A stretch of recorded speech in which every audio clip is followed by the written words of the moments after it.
A ballistics gel block has accosted you and your wife. They're gonna kill your wife. Which gun's gonna stop them the fastest, a 9mm or a big iron?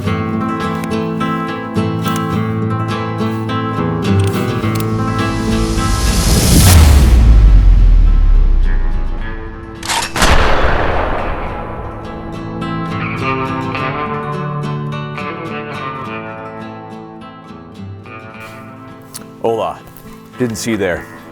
The West was won and America was won by lever actions, also known as lever gats, and by big irons.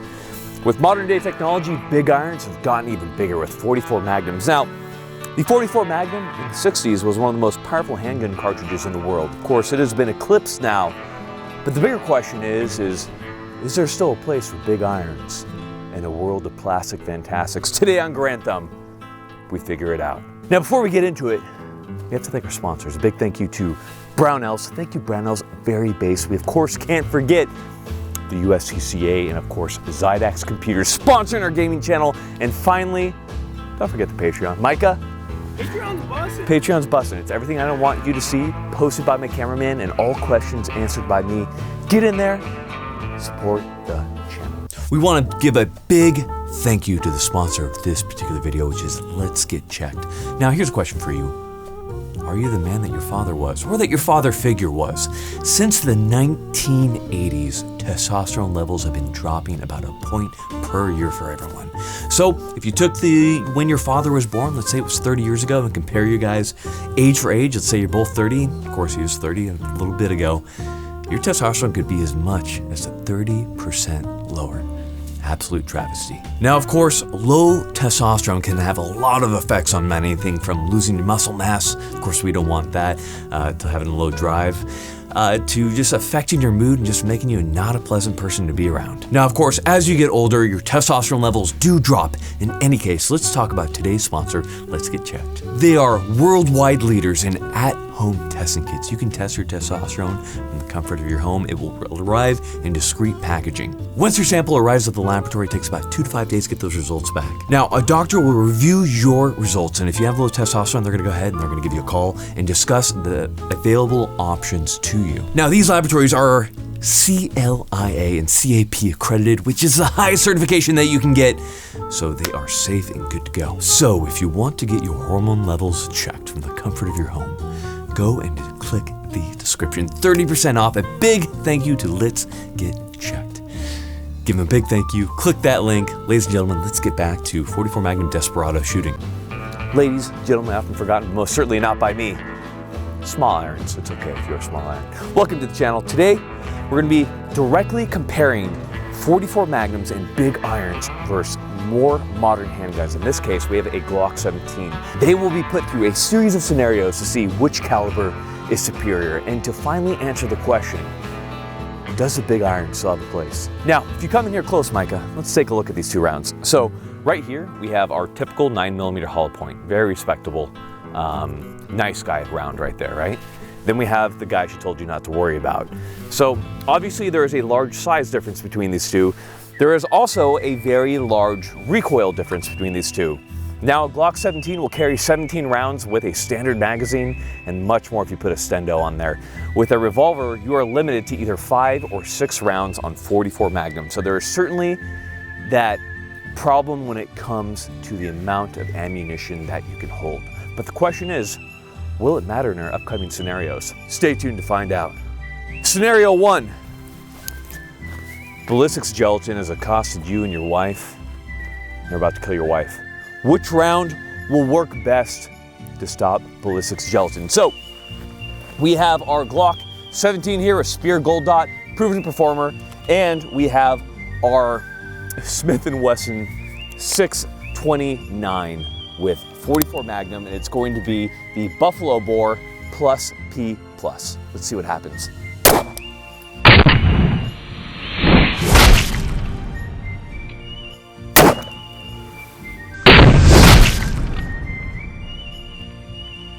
Okay, so we have the 9mm entry wound right here. Come take a look at this. This is a Speer Gold Dot, a wonderful round for 9mm, and very acceptable performance. Up here, above it, you can see the 44 Magnum plus P plus from buffalo boar. It literally did not care. So literally this is literally you versus the guy she told you not to worry about. All right, you can see the 44 Magnum's wound track through. Just one crazy expansion, just insane. Just an insane amount of power into this, and just, it exited no problem. You can see we have the nice little 9mm slug. Scenario 2, you're worshiping at the house of God, and a man comes to stop that. So you're gonna send him to God. Now you don't have any 357 SIG, but what you do have is your trusty 9mm and your trusty 44 Magnum. The question is, what is gonna send him to meet his God faster? We'll find out. 9mm, 124 grain, sphere gold dot.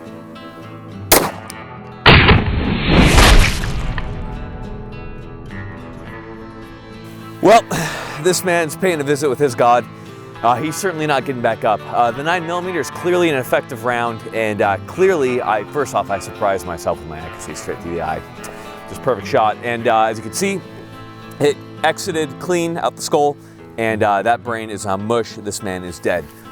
I mean, the question is, can the 44 Magnum do it in a more spectacular manner so he has a better story once he gets wherever he's going? I think we might.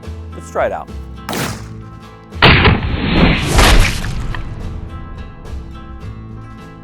We wanted to give this guy a chance to rethink it, so we gave him a little bit of a haircut. We'll try one more time.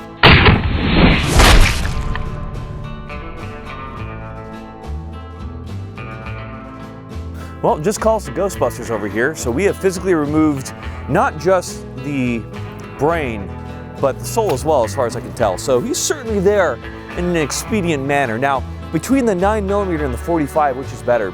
I'll give it to the 9. Much easier to shoot, much more pleasant.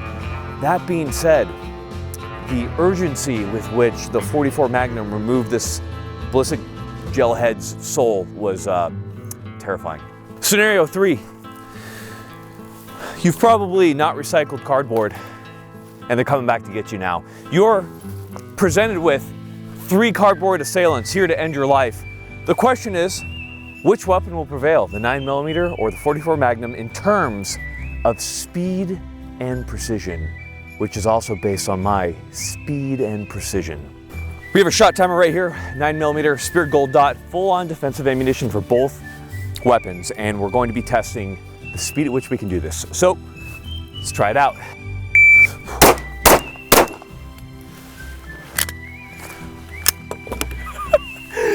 Okay, so we did that in 158. Sure, there are people far faster than me, but we're doing it cold. So we got all alphas going across. That was good. I eliminated those cardboard with precision and speed, the likes of which many people have seen before. Now we have the $6,000 Quarth revolver with a Seymour sight because I want to see more.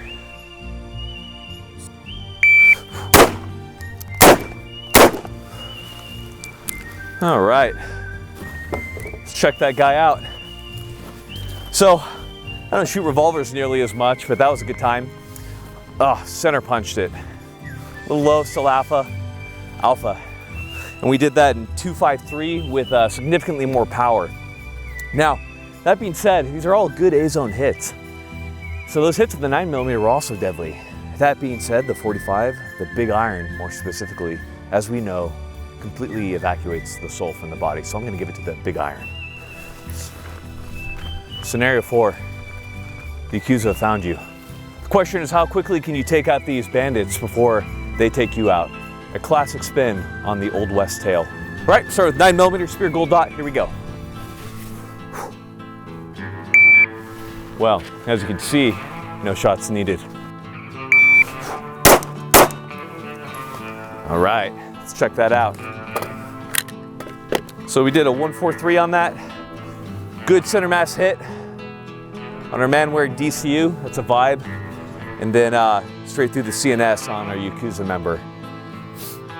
Those are some cool sunglasses. All right, we got the 629 competitor, 44 Magnum defensive rounds. Let's try it out.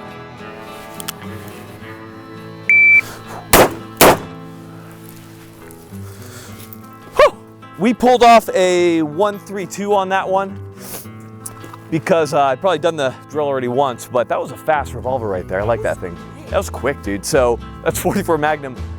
One, slightly off center. I just wanted to make sure, you know, I gave his DCU a little bit more vibe, and then that one, man, the Yakuza guy is gone. So we're gonna have to give it to 44 Magnum on this. I do want to say that competitor is actually like a really nice 44 Magnum revolver. Like that thing is. But you know, Yakuza, they always bring friends, so you know, having 6 rounds might not be that great. I don't know. Yeah, here when the Yakuza dies, that like the snake tattoo, or you the snake tattoo comes up and gets you like Harry Potter, Chamber of Secrets. Great film. With all that silliness aside, let's talk a little bit about the 44 Magnum revolvers that we do have here, because they're some pretty nice guns actually. Now, with everything being said about the test, 44 Magnum is a very cool caliber. It is a very powerful caliber. It's also a caliber that is probably not probably, but a lot of overkill for a human being. Now, if you're out in the backcountry, 100%, a 44 Magnum is a great round for bear, for all those large caliber beasts. You could take down most of them with these revolvers. But every shot that I could make with my revolver, I could make much more easily with a 9mm and get pretty good effects on human beings. With all of that being said, 9mm is going to do precisely what I needed to do on a human being. A 44 Magnum is going to be a lot of overkill. It is definitely a vibe. I get it. Now, with that being said, if you guys want to come in and take a look at some of these different revolvers that we have here, we have some really cool examples from both Smith & Wesson and Nighthawk/Korth. So the first weapon that we have right here is the 29, just your classic dirty, hairy 44 Magnum. Just a beautifully blued weapon. Now, in many ways, it is eclipsed by some of these newer models I have here in terms of trigger, in terms of how good it feels, how shootable it is. But that being said, it is such a classic weapon that I have to say that if I had to have one 44 Magnum, it'd probably be this guy, just because it has such a timeless look to it. So I have to really appreciate that.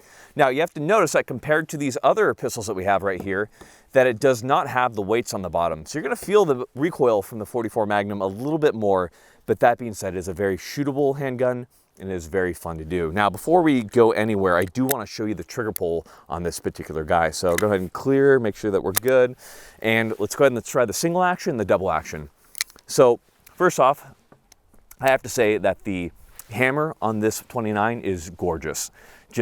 I feel like Dirty Harry right now, you know, it just feels gorgeous. So I love the way that sounds.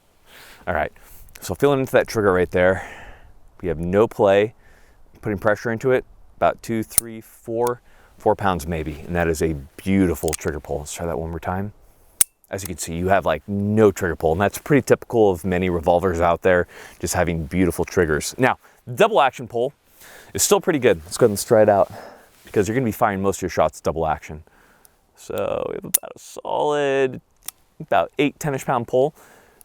We have a little bit of grit there at the beginning, and then it rolls smooth. Good let off on this handgun. Gorgeous, I love this thing right here.